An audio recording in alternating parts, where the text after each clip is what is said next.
Good morning. Today, Thursday, February 20th, 2025. It is my distinguished honor to become the host of this joint Senate and House transportation hearing regarding the report and analysis on options for transportation emissions and reductions. I believe that Secretary Julie Moore is going to start us off, and we'd certainly welcome you to come right up and get us going this fine morning. Thank you. So for the record, I'm Julie Moore. I'm the Secretary of the Agency of Natural Resources, and I'm joined this morning by Jane Lazorchak, who heads our Climate Action Office, and I believe will at least be available to answer questions after some initial presentations. And so as I suspect many of you are aware, the 2024 Transportation Bill directed ANR in partnership with AOT and then in coordination with the Treasurer's Office and the Climate Council to undertake a study to evaluate the pros, cons, costs, and benefits of Vermont participating in a cap and invest program to reduce greenhouse gas emissions. We're going to have a Cap and Invest 101 as part of this conversation this morning. I think it'll come after you hear the Treasurer's recommendation, so just want to level set for anyone unfamiliar with what a Cap and Invest program is, that the intention is to set a limit on the amount of pollutants, in this case greenhouse gas emissions, and that limit declines over time. That's the cap. In order to reach that cap or achieve that cap, the state auctions allowances and then use the revenue generated from the sale of those allowances to reduce or to invest in measures and programs that further reduce emissions. We participate in a regional cap and invest program, or a type of cap and invest program right now called RGGI, the Regional Greenhouse Gas Initiative, which is focused on the electricity sector. But this would be focused on, at least in part, the transportation sector, and we'll talk a little bit more about that in a second. Following the Treasurer's discussion of his recommendations, AOT, Jane, and our consultant, Cambridge Systematics, will provide more detail on how a cap and invest program works. The study we completed evaluated cap and invest program options that include linking with other states' existing or proposed programs, and there's really two. One is the Western Climate Initiative, which has already been implemented in California and Quebec, and the other is the New York Climate Initiative, which is under development by New York State at this point. Our study also looked at the viability of a cap and invest program that was specific to the transportation sector, which was the direction provided in the T-bill, as well as looking at an all fuels, or an economy-wide, it's sometimes called, cap and invest program that would cover not only transportation, but also thermal emissions, so how we heat our buildings, as well as a third variant there, which covers transportation, thermal, and major stationary sources of emissions. And there are less than 10 of those in the state, and I'm sure Jane could let you know exactly who those are. But it tends to be fuel-intensive commercial businesses and industrial processes. We worked with our consultant team to develop draft work products. Those work products were then reviewed by a technical advisory group that included both climate counselors and interested subcommittee members. And drafts of our technical analysis were shared with the Treasurer's Office starting last fall. The final technical analysis was passed over to the Treasurer's Office last month so that they could review the cost and revenue projections and then make the recommendation. You will hear from them momentarily regarding viable options for a cap and invest program for Vermont. So I'm happy to take any questions, but just wanted to provide a little bit of that bigger context, knowing the presentation's a little bit out of order to accommodate schedules, and we will get that cap and invest 101 for folks who may not be familiar with that as a regulatory construct. Thank you very much for the overview. Do we have questions or comments from anyone? All right, thank you. I guess we'll go right on through. Thank you very much, Secretary. And now we would like to welcome the Vermont State Treasurer, Mike Pieciak, up to the witness stand. And take good morning. It's your show from here. Well, thank you. I appreciate the time and appreciate the joint committee as well, being able to address you all together. So as the Secretary mentioned, we completed an analysis of the technical analysis and looked at viable options that were available to Vermont for a cap and invest program. We, the technical analysis really determined that Vermont was not in a position to go it alone on a cap and invest program. It really left either the Western Climate Initiative, as Julie mentioned, or New York State as possible options. There really were no other options that are being developed across the country at this point. So we looked at those two options in terms of what would be the price impact, what would be the revenue impact, what might be viable in light of both an operating program and a program in New York that is in the process of becoming operational potentially by 2027, it seems is the earliest date. And when we looked at those two options, we really determined that at this moment, the Western Climate Initiative wasn't a viable option and that we should be looking toward New York as a possible partner. And there are really three reasons that underpin that, and then a couple of recommendations that further underpin that. But the three recommendations as to why we thought New York would be a better partner than the Western Climate Initiative. One was that New York would be at the beginning of a program. The Western Climate Initiative has implemented their program over a decade ago. So they started at a lower price point in terms of the direct impact on consumers, and then have ramped that up slowly over time. So we would be joining the Western Climate Initiative midstream. The impact in terms of the gasoline impact as of now would be about 26 cent per gallon impact on consumers. For home heating fuel, it'd be more like 30 cents per gallon. And there's an inflationary rider in the Western Climate Initiative that it goes up 5% every year. And the technical analysis didn't think we could probably join by 2028 maybe, or somewhere in that time at the earliest. So, 26, 27, 28 in that time frame. So 5% a year, those numbers would go up. So it'd be a sudden sort of impact to the consumer here in Vermont. Because the New York model would start at the beginning, and we could get in at the beginning, we'd be starting at a lower level in terms of the immediate price impact, and then that would be felt more gradually over time. So that was one point, was the difference between starting midstream versus starting at the beginning. The other was thinking about New York and the Western climates as partners. If you do have that sudden impact on pricing, Vermont, we're a small state, both geographically and population-wise. I grew up in Brattleboro and know all of the folks that are enticed to go to New Hampshire, Massachusetts for a variety of reasons to do shopping. And if gasoline prices at the border had that immediate difference in terms of price, it would provide what's called leakage, people leaving Vermont and going to the borders to get their gas, maybe getting other things as well when they're out purchasing gas. So joining New York would at least take away one of the major borders, in Bennington, for example, then that wouldn't be an issue in terms of people going over to Bennington, because you'd have New York and Vermont as partners on this program. So that was one of the other reasons for our analysis. And then the third reason was just overall sort of affordability issues. If you think about where we are in the economy and where we are in Vermont, we have rising healthcare prices, rising housing prices, property taxes, thinking about general inflation and price impact, thinking about the fact that inflation is not very clear the direction that it's heading at this moment. The price increase that we're talking about with the Western Climate Initiative would be a hard pill to swallow for Vermonters at this moment. Now, those are sort of the reasons we thought New York was better, a better partner. A couple of the recommendations that we have, I think, are critical, whether we decide to go with New York down the road or whether the legislature decides to go with the Western Climate Initiative. But I think the primary recommendation is the most important, is trying to think about the mechanism for holding low and moderate income Vermonters whole, so that they are not being impacted by this policy, really, hopefully in any way, but certainly in a significant way. We have some different scenarios in our report that sort of show how a cap and trade policy could impact different families.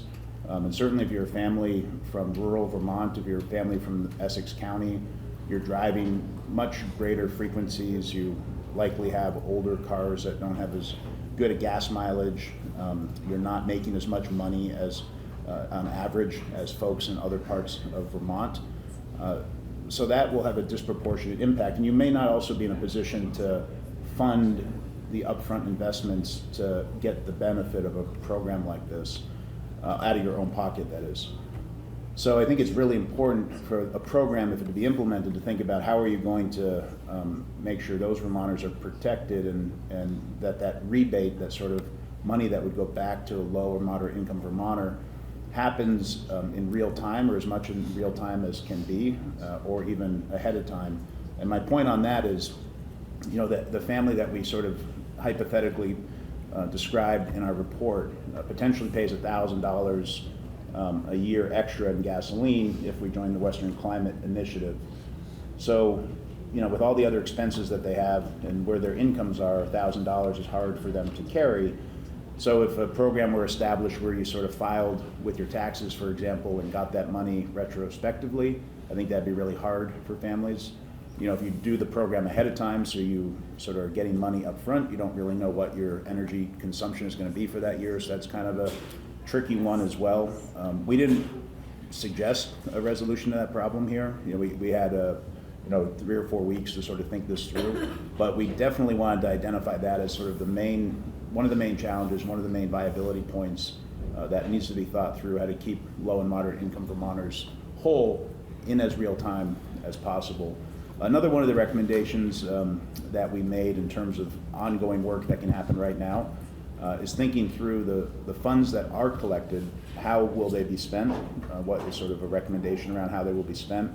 You know, if we raise $100 million from this program, there's certainly going to be administrative costs that some of that $100 million will need to go toward. You know, maybe it's 5 or 10%.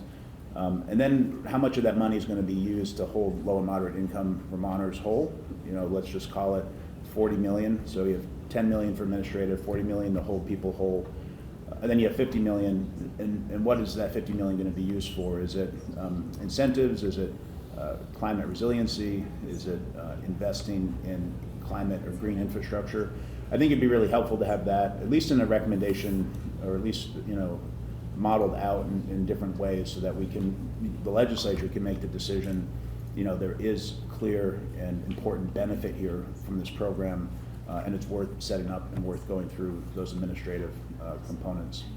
So all that being said, you know, the other thing that we should make sure we highlight is the cap and invest concept we found did have real merit.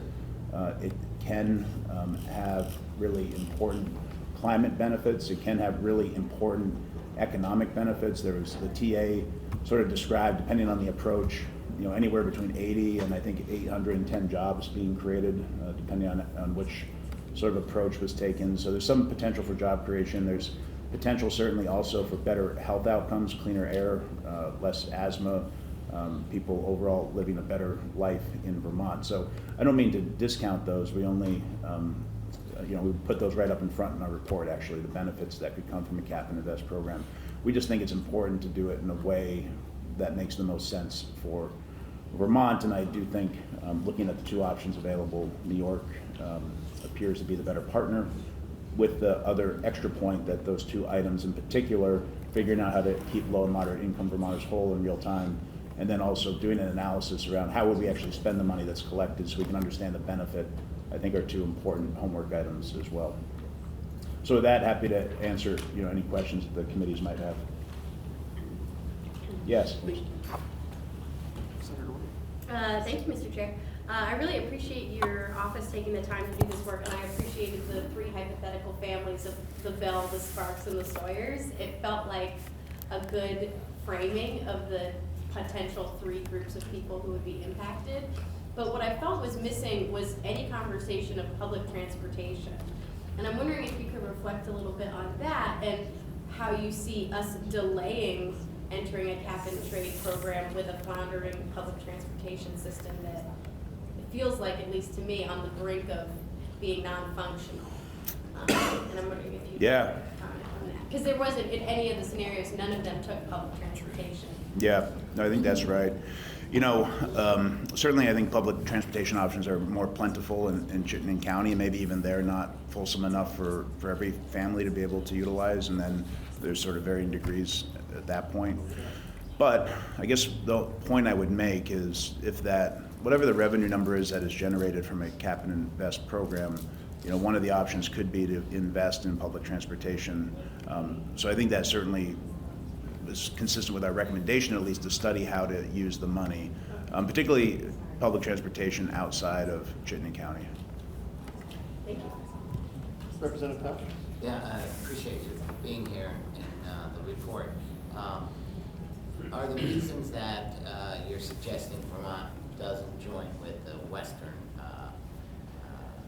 group the same? Is that why New York also is sort of going it alone? They didn't join the existing group? Do Well, you know why they're going it alone? I would leave it to A&R and the Climate Office maybe to have more intel on that, but I do know that New York is also considering possibly joining the Western Climate Initiative. I think that is a possibility for them. I think everybody suspects that they'll either go it alone or decide maybe to not. I think those are the options: Western Climate themselves, or they just put a pause on it completely. But I think originally the thought was they were going to establish their own program. I presume that maybe New York just thinks they can learn from those states and develop a better program that fits New York better. I think A&R and the Climate Office would be in a better position to talk about that. But I do think that I would imagine they would share some of the thoughts that we have around starting a program that's already a decade in the making versus starting from scratch and being able to design it in a way that works best for you. Other questions or comments from anyone?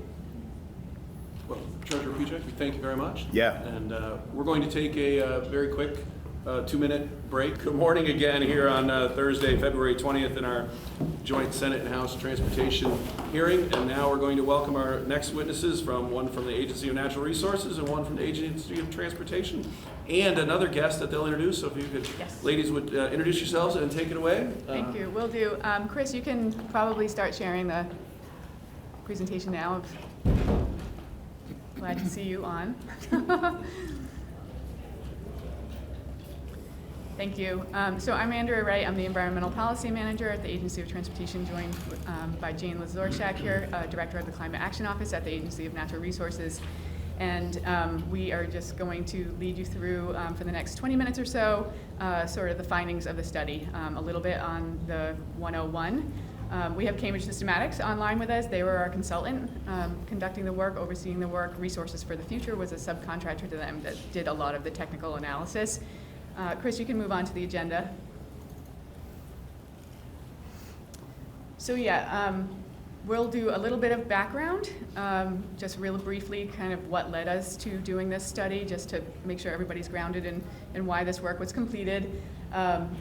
A real quick 101 of what a cap and invest program is. We could spend hours trying to explain, and how the intricacies and different designs of the system would work. You'll get a feel for that as we go through the findings. Chris will do an in-depth review of the study findings, and then we'll have some time for discussion. Next slide. Okay. So I'm just going to provide a bit of some background on what's led Vermont to contemplate joining both the Western Climate Initiative or collaborate with New York's Climate Cap and Invest program. So you all are aware that in 2020, you all as a legislature passed the Global Warming Solutions Act. The Global Warming Solutions Act set in motion goals that had been on the record for more than a decade around emissions reductions and made those statutory mandates, the first of which came in January 1st of 2025 for 26% below 2005 levels, and with the next one coming on the heels for January 1st, 2029, where we're required to roughly cut our emissions in half, and that is in line with 40% below 1990 levels, or half from 2005, which was our highest point in our emissions profile. By passing the Global Warming Solutions Act, I referenced the emissions reductions requirements, which get a lot of attention, but I do want to say that that law goes beyond emissions reductions. It's intended to be comprehensive climate action and has 7 objectives that also speak to resilience and adaptation, smart growth, reducing high global warming potential pollutants, and so on and so forth.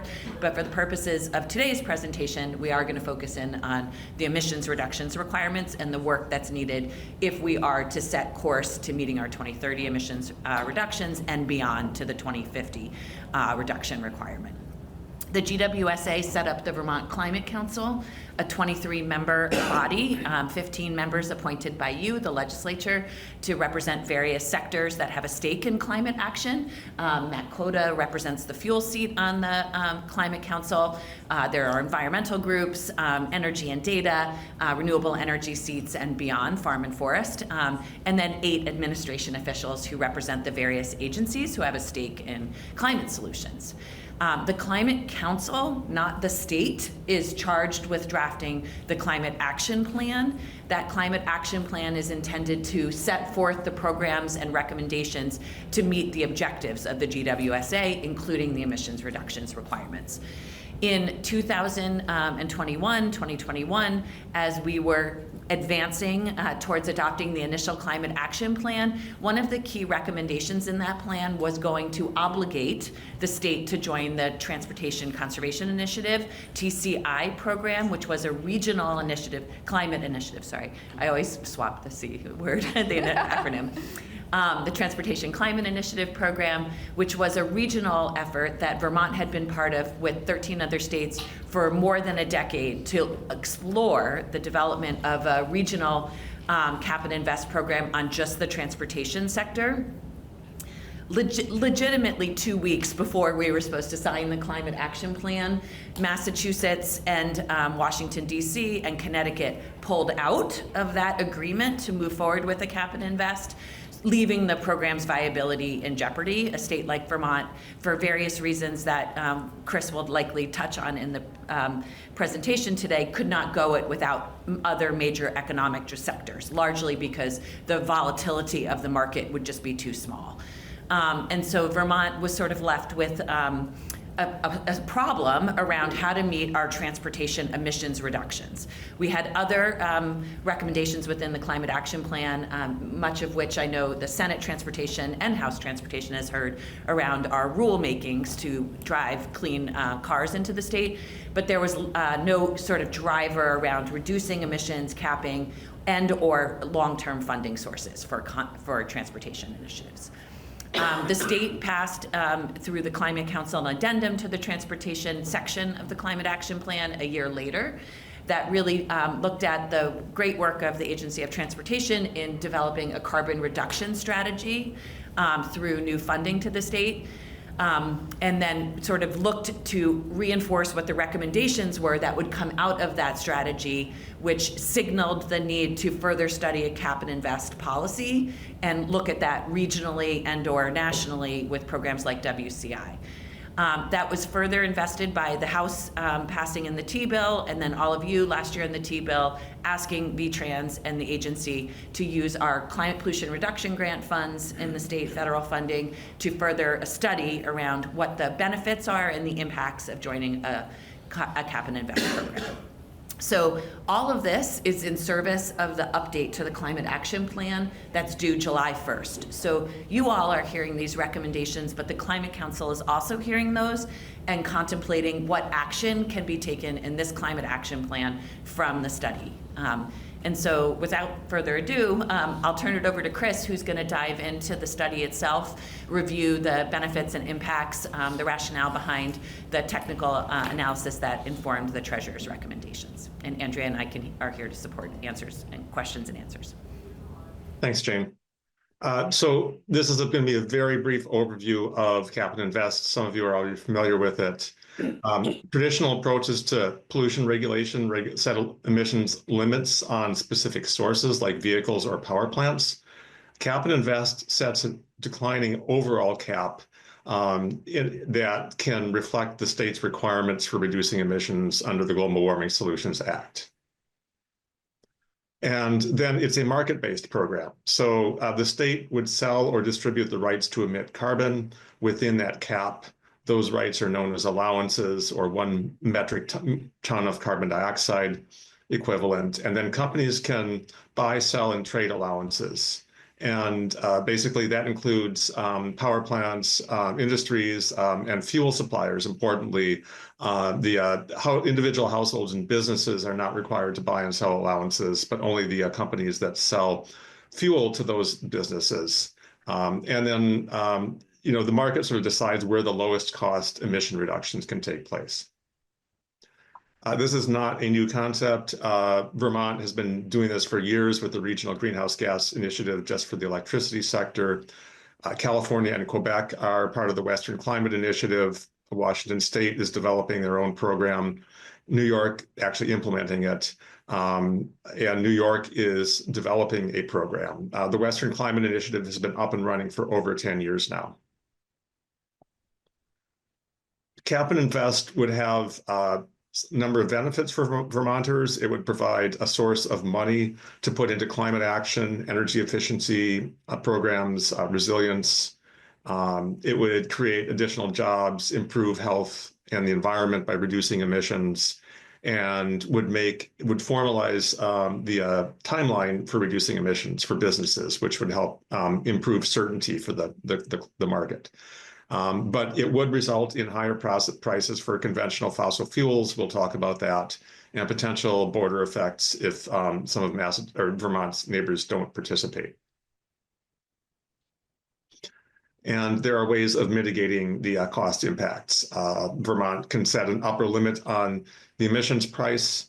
The state can invest to make it easier to switch to clean energy, directly target the proceeds towards lower income households, just to make sure that the people who really need it and really are hurt benefit.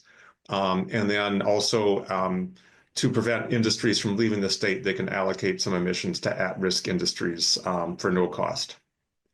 And then, as I mentioned, a lot of opportunity for reinvesting in clean energy and energy efficiency programs. With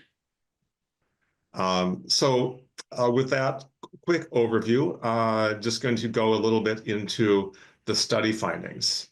So as Jane mentioned, the transportation bill last year required looking at cap and invest program options, and specifically to look at joining either the Western Climate Initiative or the New York Cap and Invest program.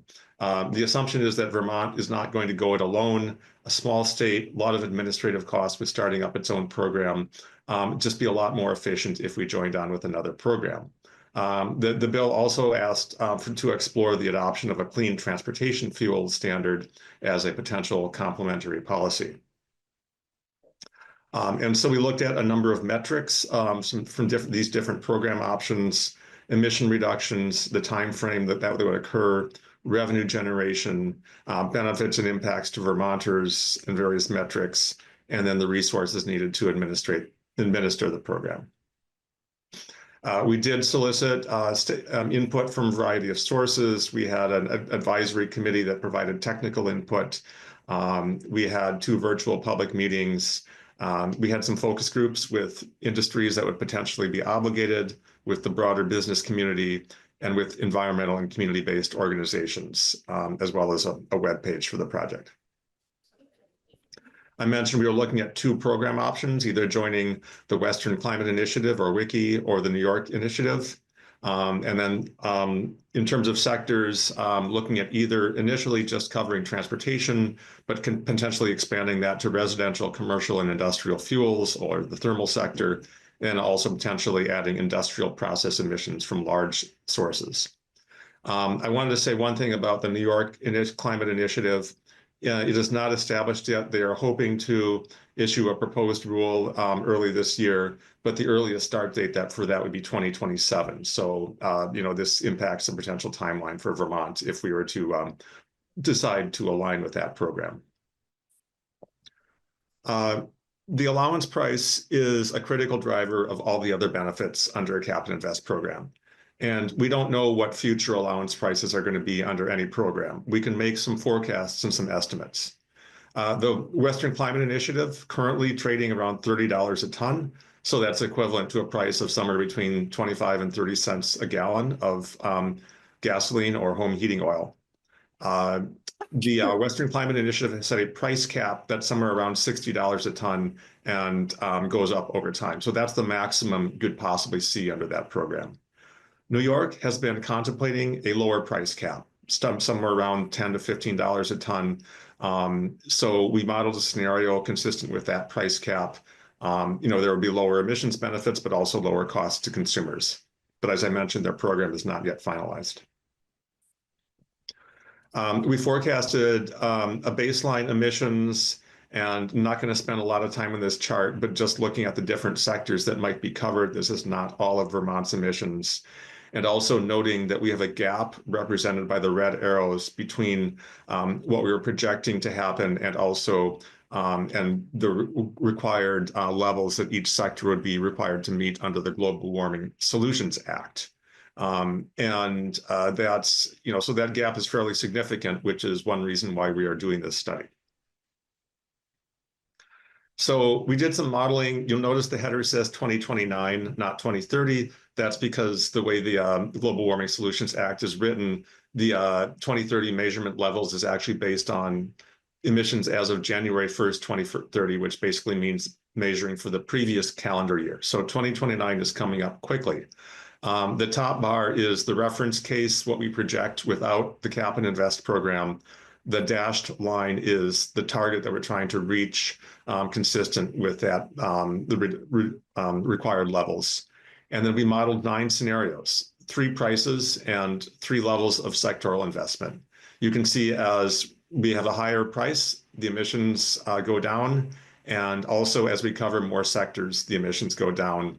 But you see that even under any of these scenarios, we do not hit the 2030 required level.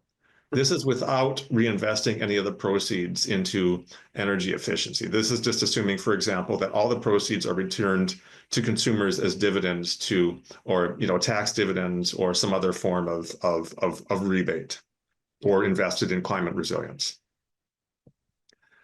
This is with reinvestment. You can see there's not a big difference. And the reason is because it's going to take more than just a couple of years for the effects of those reinvestments to further reduce emissions. We are assuming that the Vermont program could start no earlier than 2027 and more likely 2028. And it would take some time to get the money flowing and back into the hands of consumers and businesses making efficiency investments. So we think it's very unlikely that we'd be able to reach the 2030 level, even with the program in place. This is if we just covered transportation. You can also see a similar result, that we're going to make further progress towards reducing emissions, but not get all the way there. Can I just ask a question? Please. Pardon me for yes, Senator. So, wait, so just so I understand, 2029 emissions with no reinvestment is exactly the same as with full investment? The numbers are exactly the same? They're not exactly the same. They are a little bit different. It's hard to see in the charts. Oh, the reference case is the same. The reference, yeah. Yeah. Mm-hmm. Okay.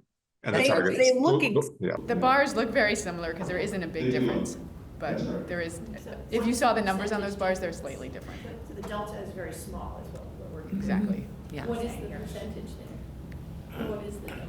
Chris, can you hear that question? Yeah, I would have to check on those numbers. I think it's a couple. So just a reminder about the reference case, is that the reference case assumes right now that all of those vehicles that are delivered through ACC2 and ACT are placed into service. And so it's really hard between now and 2029 to increase that number and those emissions reductions. And regardless, we need additional revenue to support the complementary policies that ensures even the reference case is met. I just want to say that because sometimes I think the reference case is presumed like we're on track to definitely do this.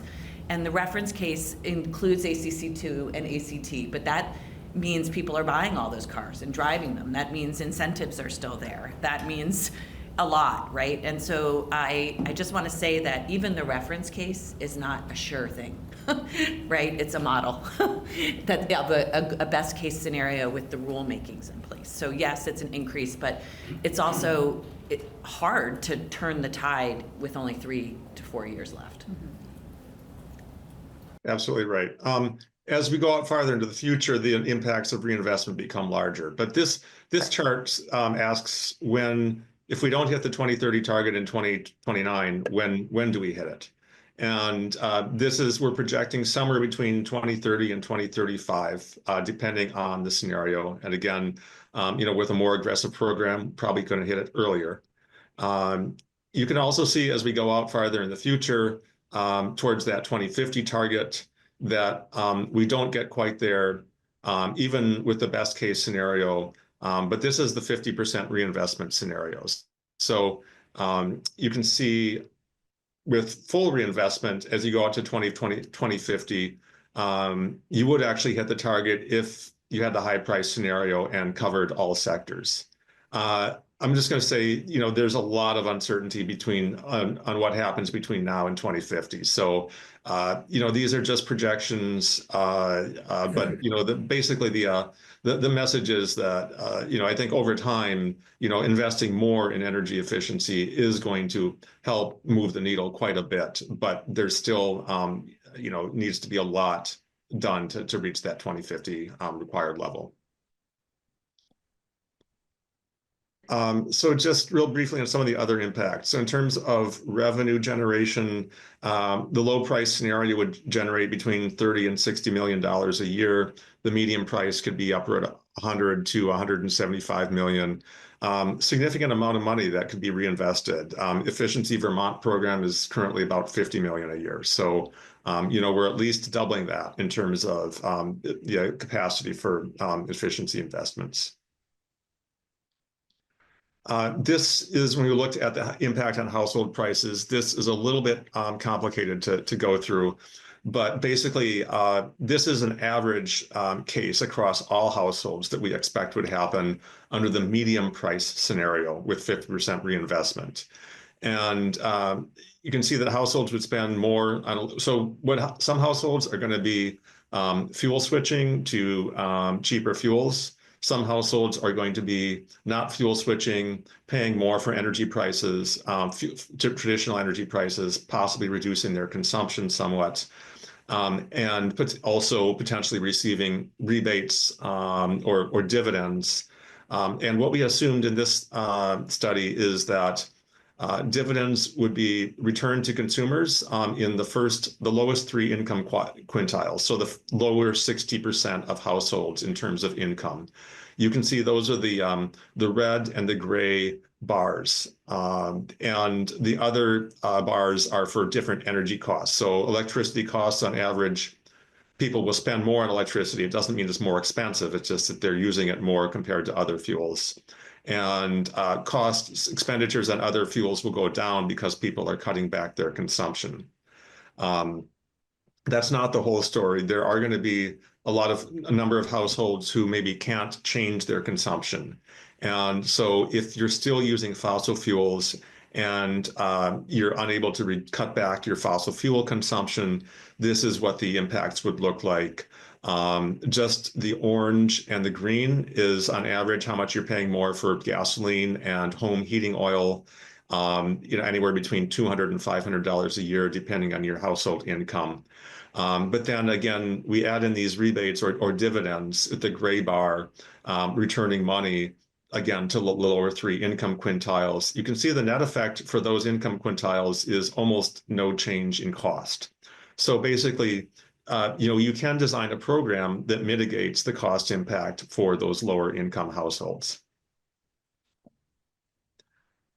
This is just illustrating how a household that replaces an oil furnace with a heat pump will save money over time. The black bar is the year-by-year cost of the oil furnace. The dashed bars are the year-by-year cost of the heat pump. You pay more upfront for the heat pump. You save money over time in reduced energy costs. Not everybody can pay more upfront. So if lower income households are going to make that investment, they're going to need a rebate or at least some sort of low interest or zero interest loan to cover that period until they're getting the net payback. So what a program like the Cap and Invest program would do is it would make some funds available to help cover that gap and save Vermonters money in the long run with the heating and fuel costs. So this is just a summary slide. We looked at some other impacts that I haven't hit on yet. We forecast a small positive impact on new jobs as a result of the reinvestment in jobs in clean energy and energy efficiency. We do forecasts a net benefit in terms of social cost of carbon savings that's in the hundreds of millions of, or tens to hundreds of millions of dollars. And then also value of health benefits from emission reductions. Very briefly, we looked at the low carbon fuel standard. That is a standard that reduces the intensity of carbon emissions per unit of fuel as opposed to the total emissions. And it covers life cycle emissions, including upstream emissions. It generates credits for producers of low carbon fuels to, to basically reduce their costs. And it's potentially complementary, could be implemented at the same time. I don't really have time to go through all of this, but other states that have done this out in the West Coast have found a modest short-term impact on conventional fuel prices, but electricity prices decrease because electricity producers can get those credits. It does provide additional other benefits related to the emission reductions. Again, okay, I mentioned we had some public input. Obligated entities and businesses generally expressed some questions and concerns about the cost impacts of the program and the administrative requirements. They did say if a program was to be implemented, they would like one program over multiple sector-specific programs. And the environmental and community groups really showed much stronger support for the program, especially to provide a pool of resources for reinvesting in emissions reduction. And they encouraged a focus on equity to make sure that rural and low-income Vermonters are not left behind and that they really benefited from the program. So just a summary. So Cap and Invest would support additional progress towards meeting those emissions limits, but probably not reaching them until the early to mid 2030s in terms of the 2030 limit.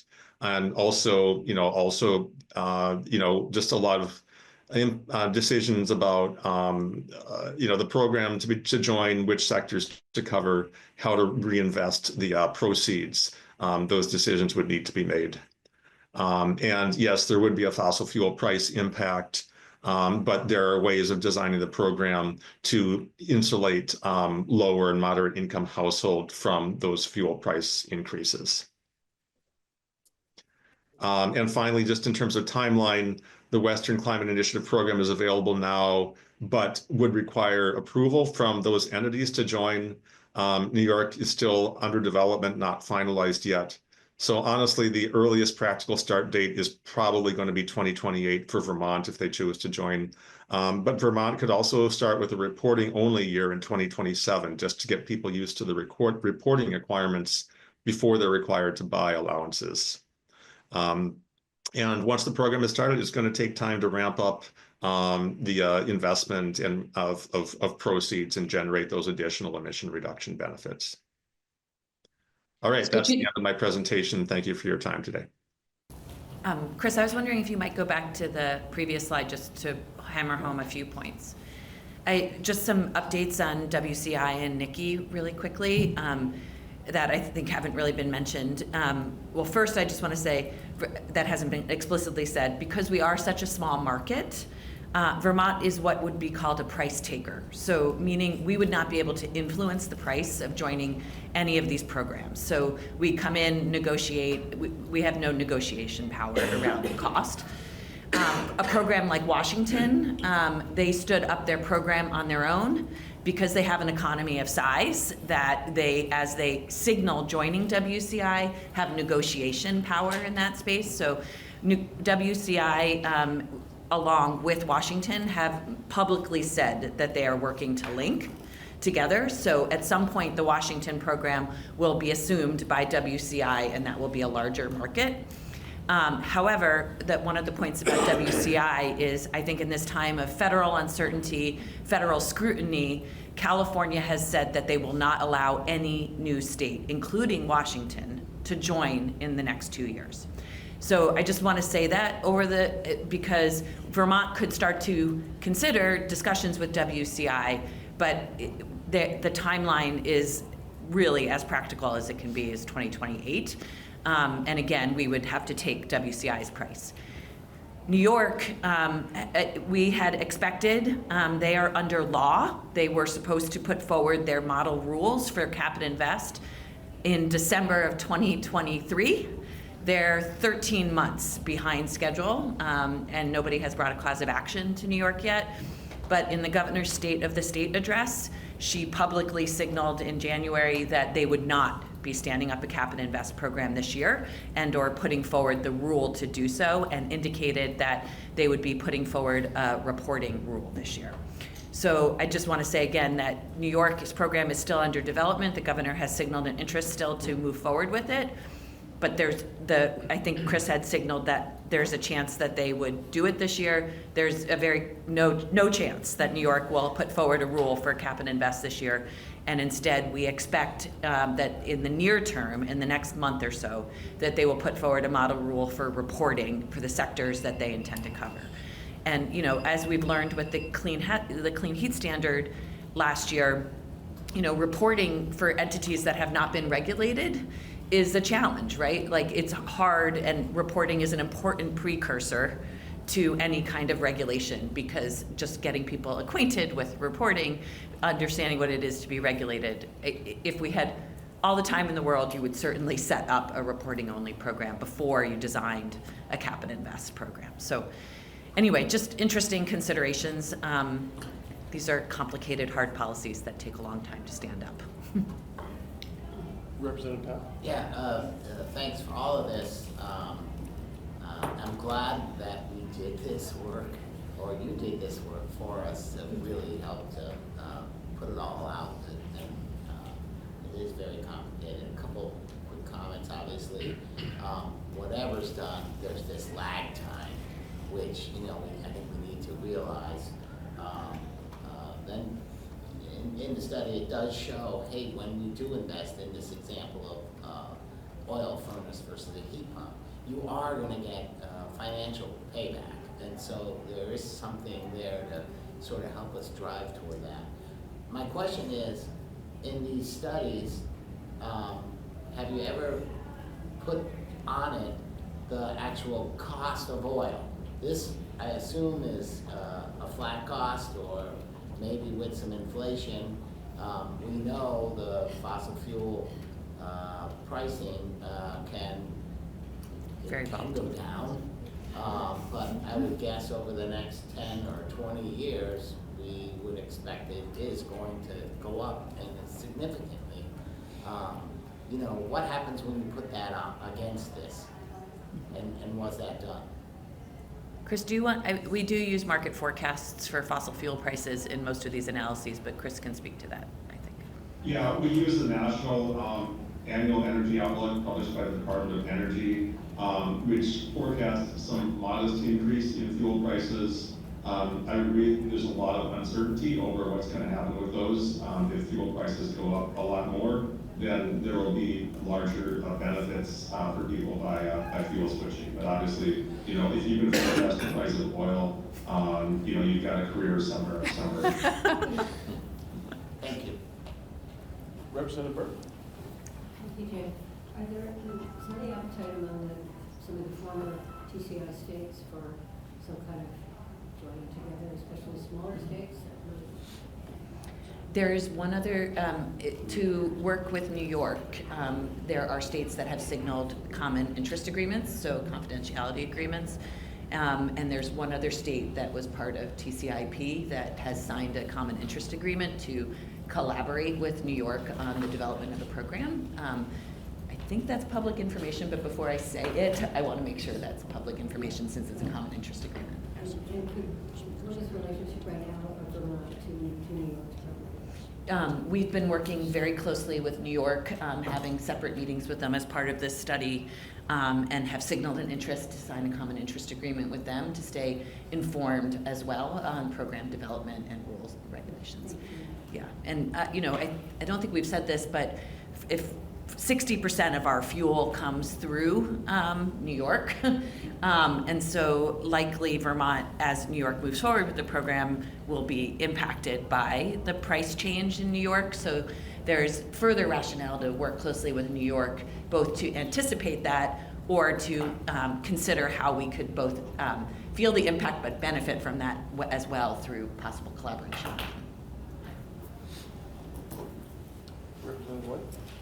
Thank you for that presentation. So question, Chris, and maybe this is for Chris or for any of you.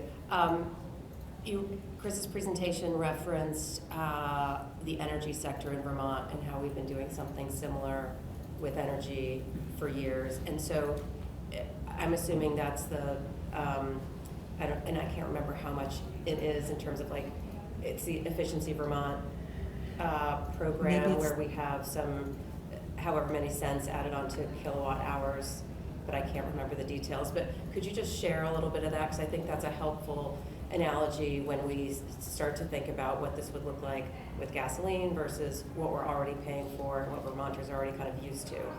Yeah, so I think you're referring to the Regional Greenhouse Gas Initiative, which has been in place since 2007. That's a regional program that Vermont was an initial member of that looks at capping emissions on the electricity sector, and then Vermont reinvests our proceeds from that in the electricity, in the weatherization, and our money goes to Efficiency Vermont. That's one of the greatest deals for Vermont ever, because we have only two entities that are of size that are regulated by that program. And so, yes, it's comparable, but it's very different, as others would tell you, and I'm sure you've learned through the Clean Heat Standard, the scale of the businesses that would be regulated through a cap and invest for transportation or the thermal sector are much smaller businesses, leading to different impacts to those businesses through the cost change. For electricity, we're looking at large-scale utilities, and in Vermont, it's only two. And because there was the benefit of having all the states participate, Vermont was able to negotiate a very profitable return on covering those two. Something that it is one of those deals that I'm not sure how Vermont got at the time, and we've been able to stay in and really benefit from that over time. But happy to provide the annual report from Reggie to the state, to you all, for further information about the electricity sector in that program. Representative Casey? Hey, how much, I can't find it anywhere, not that I really looked for it, but how much did we spend on this study? Just under $500,000 And then, of federal funds that were given to the state specifically for the purposes of technical analysis. So they weren't funds that were redirected from other things. They were specific to the state from a federal Inflation Reduction Act for climate pollution reduction measures. and so I'm kind of hearing these one-sided options here. Is it one option not to do it at all? Yes, 100%. Yeah. Mm-hmm. Okay. Man, I guess I'll sort of feed off that. Chris, I don't know if you had a chart, but saying that we didn't go along and do the cap and invest, and we just stayed on the path that we're on. People are buying more EVs, that was supposed to amped up over the next, 5 to 10 years. Sort of, what's the difference if we, just stayed course as opposed to doing a cap and invest? What's that sort of the difference there for 2030? Yeah, this is actually what that this chart with that black line at the top that says 2029 reference. Yeah. That's what we're assuming would happen under existing policies, including the advanced cars rules. But no additional cap and invest. Yeah. So that takes into account the increase in EVs on the road and all that? Yeah, exactly, yeah. Okay, thank you.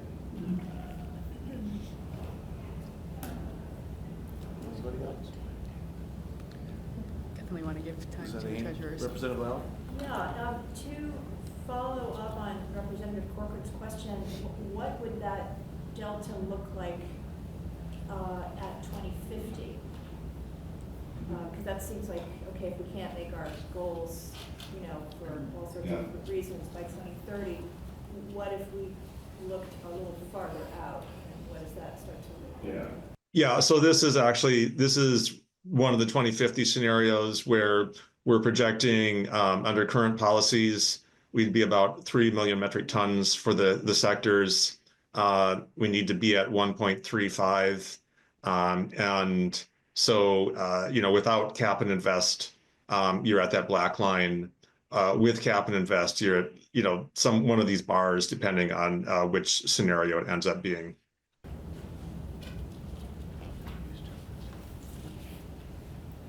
We want to provide time for the treasurer's office, so we can Yeah. step back. Certainly, if the legislature decides to move forward with developing any kind of language around this, we can come back and dig into the details more. It's a lot to take in. Okay. Representative McCoy? So, I don't know what this has to do with anything, but I read somewhere that the California wildfires have set their climate initiative since back 18 years. So I know that in the last 2 summers, we've had Canadian wildfires, and I know everybody has seen that. We've had that haze over the state of Vermont. Has anyone calculated, is that calculated in anything here, or is that just, you're just taking in like how many EVs are purchased, how many heat pumps? Do you understand what I'm I trying to do. get at? Okay. I think. With Chris's analysis and many of the other analyses, we tried, one of the benefits that he speaks to is the lower cost of health costs. Those costs are likely going up as a result of things like asthma or criteria pollutants from wildfires and beyond. And so I would imagine where you would see it in a study like this is, the delta in the health costs. But those are not impacts that are felt through emissions or emissions reductions. It's really those negative adverse effects of climate change and climate hazards on health and other challenges with it. Okay, thank you. Representative Powell? So we're gonna get a report from the Climate Council in July, I think. Are they absorbing this information, and will there be a recommendation that comes out?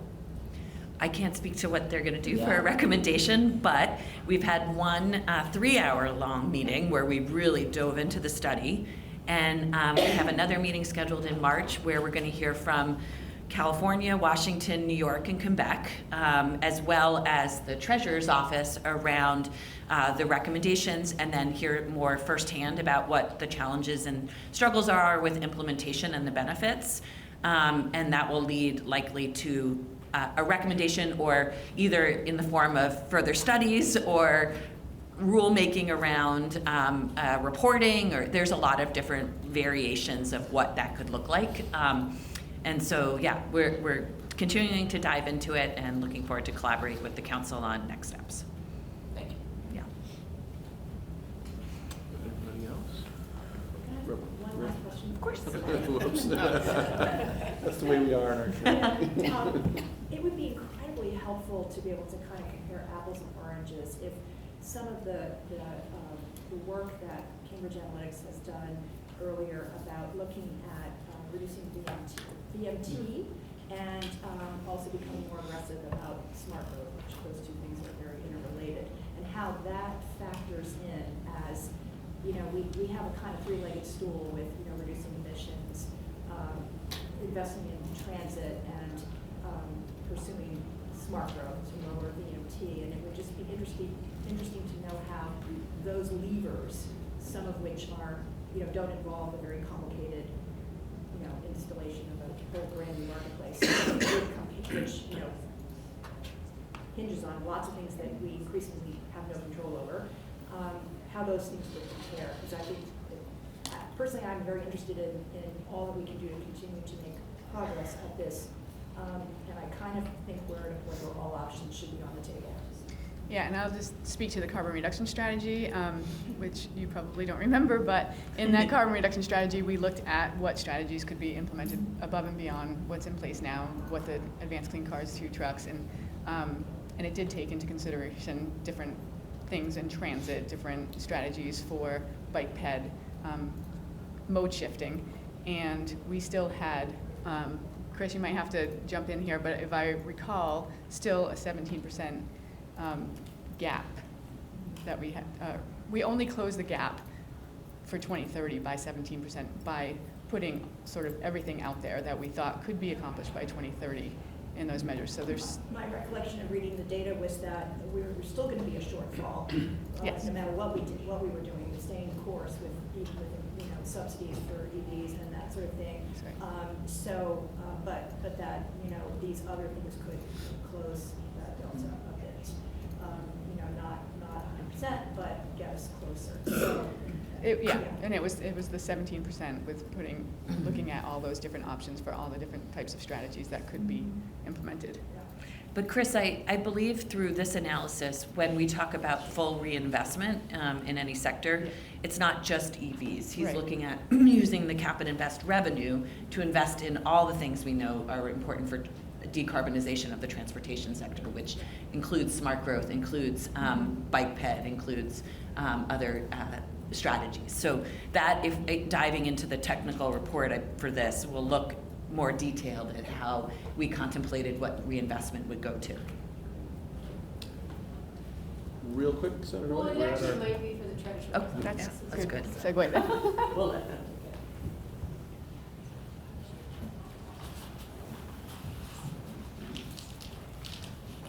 You may notice that I'm not Treasurer Pichak. For the record, Gavin Boyle's the Deputy Treasurer, and happy to answer any questions or take anything back that I can't answer. Thank you, Mr. Chair. So in your, I just want to start by saying this is an extremely disheartening and depressing way to start the morning, because even with our most strategic, best option of joining the New York, going the direction with New York won't get us to hit our requirements except in the later out years. So extremely depressing and demoralizing on my part. So just wanted to name that, and that's not by any means your fault. But one of the pieces that you note at the end of your report is how volatile the federal picture has become. I mean, even, I can only imagine you having to go back and probably edit this in the last 24 hours with new announcements. But it made me contemplate, when you were doing your report and perhaps when Cambridge Analytica was doing theirs, there was an assumption that we would have federal support, at least with the NEVI money and other opportunities. And since that is changing day by day, and perhaps not likely to see any more investment from the feds, with a lack of federal leadership, I'm wondering if you could comment on if you did take that into account in your reporting, the complete loss of federal funds, or how we would continue to do even the basics as a state. Right. I think I would leave that one more to Cambridge Analytics, in that since they were sort of projecting the continuation of the status quo. I think, as you mentioned, I mean, we took it into account just in the broadest sense of these are uncertain economic times. They're uncertain, particularly in the area of energy and clean energy and efforts in that direction. And also just more broadly in the in the receipt of federal funds and the predictability of receiving federal funds, but we didn't go any further than that in terms of modeling specifics. Yeah, because our EV incentives are depleted at this point at the state level. So I think, at least the way I read your report, it does seem to assume that we would even continue EV incentives, which we are not. So it even seems like we're at a worse starting point for your report and potentially Cambridge Analytica's as well. So that's I couldn't, not to heap on to the negativity, but. Yeah, I couldn't disagree with and that. I see Jane. Yeah, thank you for that question, Senator White. I do just want to reference that the business as usual model, which is used as the reference case in here, is currently being updated. And we're working in concert with the Climate Council to update that right now. And that model does include ambitious Inflation Reduction Act, IIJA funding as part of the way we meet the reference case. And so that will largely change, I expect, with the BAU update in the next few months. And yeah, the numbers may not be as good based on that. And if I could I'll just add, that is new news to me, and we're happy to revisit, any of our analysis that it makes sense to revisit at that point. You have anything else to add? Otherwise, we're up against our time limit for our next activity. I thank all the witnesses for their testimony and their work on the report. Welcome Thank to you the very much. opportunity to join our Senate colleagues in a rare moment, and we are all headed to another opportunity to meet to be with our Senate colleagues as we'll all be upstairs in our joint assembly next. And for this morning, we are adjourned.